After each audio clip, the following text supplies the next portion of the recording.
which is the building the world's next breakout brands and bringing together the founders who are not just participating in global markets, but they are actively shaping them across continents. Let's welcome on stage Mate Pence, who is the founder and CEO, Loft Brazil, joining us here on stage. We have Ren Aito, who is the co-founder and CEO of Sakana AI Japan. Prateek Gauri, who is the founder and CEO of 5IR UAE, and this session will be moderated by Sanjeev Magat, who is the Senior Executive Editor, ET Now and ET Now Swadesh. All of you, please join us on stage. A big round of applause, ladies and gentlemen. Building the world's next breakout brands. We will begin the session now. Over to you, Sanjeev.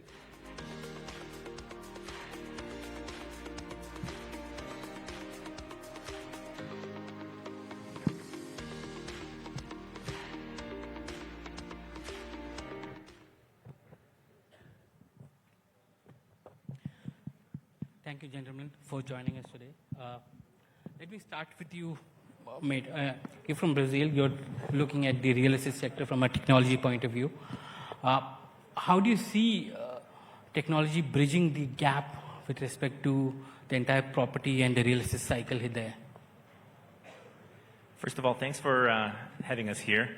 Great to be here talking about the decade of disruption. And I think a lot of us here are looking at this from different angles. In our specific sector in real estate, I would say it's never been more exciting than today to be building, because you're looking at a sector that objectively is the largest asset class in the world. Real estate is by far the largest asset class in the world, yet it's one of the most analog, most offline asset classes or sectors in the world as well. So building at the intersection of real estate and technology, at the end of the day, if you take a step back, we're really trying to fill a trust gap. You know, why is this industry today so offline? It's so offline because it relies on a lot of human trust. It relies on a lot of human interaction. So in large part what we're doing at Loft, and having started this in Brazil, having expanded it across Latin America, and having an ambition of taking it to other parts of the world over time, is really combining the best of both worlds of digitization, of AI native technology solutions, and at the same time human interaction at the interface where it most matters. So integrating brokers, integrating real estate agencies deeply into the process as well. But at the end of the day, it's really about leveraging technology to help close a trust gap, which, especially in emerging markets, is still very much sort of the biggest void. It's table stakes in a lot of places like the US and Europe. Trust has become less important because there's more of a kind of default trust environment. But if we look at places like Brazil and places like India as well, there's still a large trust gap to be filled. And I think our role as technology players is to try and close this gap. Ren, you're from Japan and you're running an AI company. You started off with foundational models and then you pivoted to products, Fintech. What led to that pivot from being in foundational models to product-centric approach here? Yeah, thanks for the question. And I think we are not completely pivoting from foundation model to the application. But the point is, if I may build on what Mate says, whenever we are talking about AI, we are talking about AI in general. But my approach is that whenever we are talking about AI, we have to specify which sector you're talking about. Of course, if the artificial general intelligence comes tomorrow, it will be sector agnostic. The real estate, e-commerce, medicine, maybe like a one superpower, like a God level AI can solve the entire problem. But it's not a case at this moment. At this moment, the foundation model is great. ChatGPT, Anthropic, whatever is excellent. But still, even if you're using ChatGPT for, let's say, the loan application or finding whatever your favorite real estate, it doesn't work automatically. So what I'm saying is that it's not something like an application layer guys can do to help the foundation model. But the foundation model guys have to go into the application layer. We, as a foundation model layer, have to run extra miles, not just being complacent about making excellent models, but we have to do more. We have to do more by specifying a specific industry sector. In our case, which is financial sector and defense sector. with the financial sector, we started by automating a loan application process. So whenever you have this SME loan application, mortgage loan application, banks are using thousands of bankers, the junior and senior and the very senior, to analyze those applications and making a decision whether to approve or disapprove that loan application, on what condition, what covenants. Even if you're chucking in the entire bank data, your personal data, your company's data into the ChatGPT, bank cannot make that decision of approving or disapproving a loan application. It needs more integration. You have to pick up more the unwritten rules, know-hows. It's a combination of the sector domain knowledge and the AI expertise to actually deliver the complicated problem. Pratik, you look at blockchain very closely. How do you see this technological advancement coming in, and how blockchain can bring in some kind of continuity or bridge the entire gap here? So if you look at the way blockchain has been progressing, right, in the last few years, I think it's already permeating into multiple industries. Right now, one of the biggest things is if you look at fintechs, right, most of the banks are now embracing blockchain, whether it's putting most of the stocks on the chain or using the technology primarily because of its innate nature of being transparent and innate nature of, you can't delete a record once you've entered the record, right? So there are multiple use cases. One big use case is stable coins, for instance, right? The market's gone into now trillions of dollars. And if you look at this use case of stable coin, that's actually permeating into almost every industry because you don't need to wait. If you look at cross-border payments, you don't need to wait for a couple of days to receive remittances or to send remittances. You can do it instantly. So those kind of use cases now are actually visible in almost every industry. And I think integrating AI and blockchain, I think that looks like the future of fintech, where because of blockchain, the transfers are going to be extremely fast, extremely secure.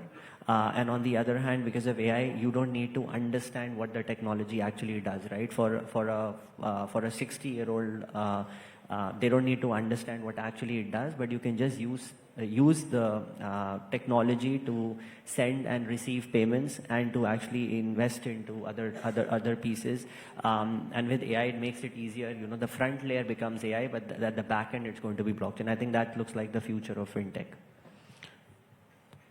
Matt, property tech is a very asset-heavy structure, and you're trying to, streamline it through technology there. How do you see, if I were to ask you, the biggest debate today going on globally is an Anthropic or any other AI is disrupting the traditional IT sector. Do you see there is room for both traditional IT services and AI fintech or products together to work together? It's a good question, and I think that it kind of comes to the root of how complex some of these industries are. In particular, real estate, we're talking about an industry that, especially at a local level, but even if you go kind of to the country level, is extremely complex. There's a lot of idiosyncrasy in kind of how the process works, how the integrations with banks and other players work. So we actually see a very sort of best of breed and best of both worlds combination, not just in real estate, but other large sectors as well, be it healthcare, be it crypto. We're applying a lot of these agentic models that are working really well, but are fully disseminated and to some extent commoditized, and applying them to these specific, very complex problems. So for our industry, we actually see the complexity and the asset heaviness and sort of the idiosyncrasy of the industry as a large advantage, because building to those idiosyncrasies and building solutions that are very specific is something that, in our view, the agentic models help us do our work, but won't necessarily be the ones solving those problems. So I do think that there is a massive opportunity at the application layer or at the platform layer, applying agentic models and bringing those capabilities to the end consumer, be that a small business, be that a enterprise client, or be that, in our case, millions and millions of home buyers, home renters, and folks looking to finance. If you just take the mortgage process as an example, it's a process that today has 180 plus steps before you actually get a mortgage dispersed by the bank. So going all the way from finding the home that you're looking to buy to getting a mortgage dispersed is a multi-step process that, by the way, involves a lot of physical visitation, involves you looking at the home. So I think that that's a process and a value chain, again, where agents can speed up and take out a lot of inefficiency, but you're not going to be resolving the entire problem end to end just by putting a chatbot to it. Again, Fintech is doing a lot of stuff here, but if you look at from a regulatory point of view, how easy is it for AI to be used as a tool, given the fact that you have financial regulators who will have a lot of restrictions, who will be very apprehension because there could be systemic risk which is going to come in. Do you see one model to work, or it will be a customer to customer or client to client? Yeah, probably this question is going back to what Mate says about 100 different steps in a real estate agency, for example, real estate industry, for example, because there are lots and lots of steps and procedures and rules. And what you have to capture or what you have to differentiate is that there is a written rule, like the manual. Every entry-level bankers are giving this 50-page manual, how to do the mortgage loan application, how to examine the mortgage loan application. My question is that 50-page manual enough? The answer is not enough. And then, how do you learn? The younger bankers are learning from the senior bankers, looking at their day-to-day business, talking with the customers. They are trying to pick up the know-hows, which can be said as an unwritten rules. But more than that, it's not just an unwritten rules, but some nuances, some condition depending on the situation. So you have a whole lot of complication about how to deal with one single business line. It's a combination of a written rule, unwritten rules, know-hows, your own discretion. How can you teach them to the AI? Written rule, fine. You put the written rule in the AI, prompt engineer, and then the AI starts to understand what that is. But you have to do two more things. One is you have to collect those unwritten rules or know-how somehow from the human being, from the human bankers, and then verbalize that, and then getting that into the AI. Because it's an AI who is learning this rule, the manual doesn't have to be condensed into 50 pages. 50 million page manuals are fine, right? Because you are not teaching a human banker, you are teaching AI. So the you collect a lot of know-hows, verbalize that into 50 million pages, and then teach that to the AI. That's still not enough, because the rule is not always comprehensive. Occasionally, human beings are exercising their discretion. They understand the nuances, and then which cannot be verbalized. And then a good thing is about the AI is you don't have to verbalize everything. As far as you teach the AI the correlation between input and output, without questioning, AI learn what is the right results. Imagine you're driving a car or you're sitting in a passenger seat. Some of the drivers are excellent. I'm a horrible driver. Can you verbalize why my driving is horrible? You may try to say, this guy brake 2 times within 20 seconds, so the rule have to be this and that. It's impossible. The only useful feedback I want is this driver is a good one or bad. And then if this driver is a bad one, AI learn not to replicate Ren Ito's driving, right? So it's a combination of the many different things. You have to teach AI to be smart.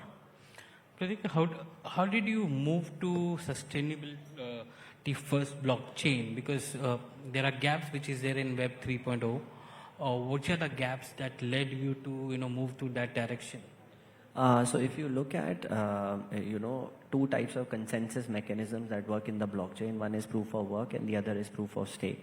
So when you look at proof of work, it requires a lot of energy. So if you have more energy than me, meaning like if you have more computers than I do, then probably you get rewarded and I don't get rewarded. That's how Bitcoin probably works. And the other type of consensus mechanism is proof of stake, where if you have more money than me and we are two validators trying to validate a block on the chain, there's a higher probability you get rewarded and I don't, which takes you back to the old old traditional finance system that the rich keep getting richer and the poor still keeps getting poorer, right? So what we came up was a sustainable proof of stake model where we've given a weightage to sustainability, and that's why we call the company Fifth Industrial Revolution, where you make money while you do good. So we wanted to make sure that the world moves in a direction where if you are doing good to the world, you make more money. So, just to give you a small example, for instance, if you are an electric vehicles company and I'm a diesel company, right? And we are two validators in our blockchain. So there's a higher probability that you get rewarded and I don't get rewarded because you get points for being more sustainable. So this was, we spotted this gap pretty early that, the way blockchain is progressing, once it permeates into every industry, it needs to be sustainable for it to survive, because I think the next wave is going to be humanity.